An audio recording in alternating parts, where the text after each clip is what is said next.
தோனியை திணறடித்து விட்ட 23 வயதான பவுலர். ரசிகர்களை ஏமாற்றிய தோனி. IPL போட்டியில் சென்னை வெற்றிக்கு காரணமாக இருந்த ட்விஸ்ட்.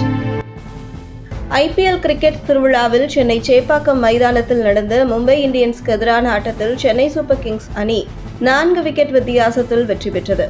இந்த போட்டியில் சென்னையின் வெற்றிக்கு தோனி முக்கிய காரணமாக அமைந்தார். மும்பை இந்தியன்ஸ் அணி தொடக்கம் முதலே 4 பந்துகளை எதிர்கொண்ட ரோஹித் சர்மா ரன் எதுவும் எடுக்காமல் டக் அவுட் ஆகி அதிர்ச்சியளித்தார். இதையடுத்து ரிக்கெல்டன் 13, வில் ஜாக்ஸ் 11 ரன்களில் அவுட் ஆகினர். பின்னர் களமிறங்கிய மும்பை கேப்டன் சூரியகுமார் யாதவ் சற்று நிதானமாக ஆடிய நிலையில் நூர் அகமது சுழலில் ஸ்டம்பிங் முறையில் ஆட்டம் இழந்து வெளியேறினார்.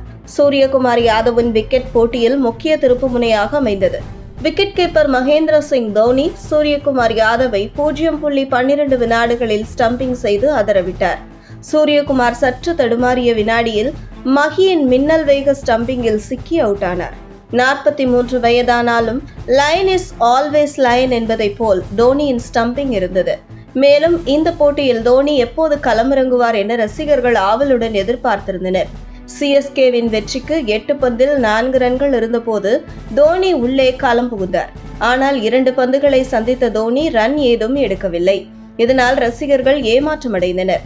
தோனி மைதானத்தில் களமிறங்கிய போது ஜியோ ஹாட்ஸ்டாரில் சுமார் 30.5 கோடி பேர் அதனை நேரலையில் பார்த்தனர். இது ஒரு மிகப்பெரிய சாதனையாக கருதப்படுகிறது.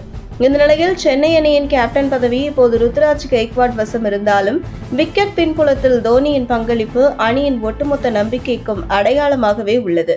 18வது ஓவரில் நாதன் எலிஸ் வீசிய பந்தில் மிட்சல் சாட்னர் LBW ஆப்பிள் செய்யும் சந்தர்ப்பத்தை தோனியிடம் முறையிடுகிறார். அந்த சமயத்தில் அமைதியான தனது சைகையை காண்பிக்கிறார் தோனி. இது CSK அணிக்கு TRS எடுக்க தூண்டியது.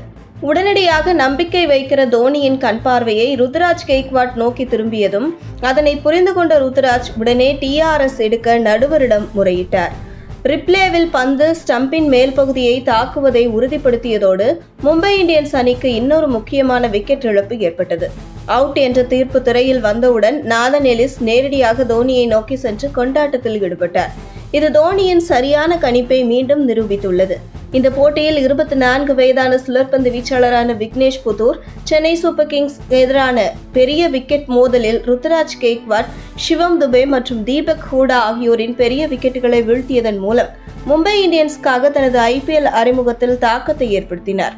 இந்த போட்டியில் என்னதான் மும்பை அணி தோற்றிருந்தாலும் அந்த அணியின் இளம் பந்து வீச்சாளர் விக்னேஷ் புத்தூர் 3 விக்கெட்டுகளை வீழ்த்தி அசத்தியிருந்தார். போட்டி முடிந்தவுடன் இரு அணி வீரர்களும் கைக்குலுக்கி செல்லும் போது MS தோனி விக்னேஷ் புத்தூரை அழைத்து பாராட்டும் வீடியோ இணையத்தில் வைரலானது.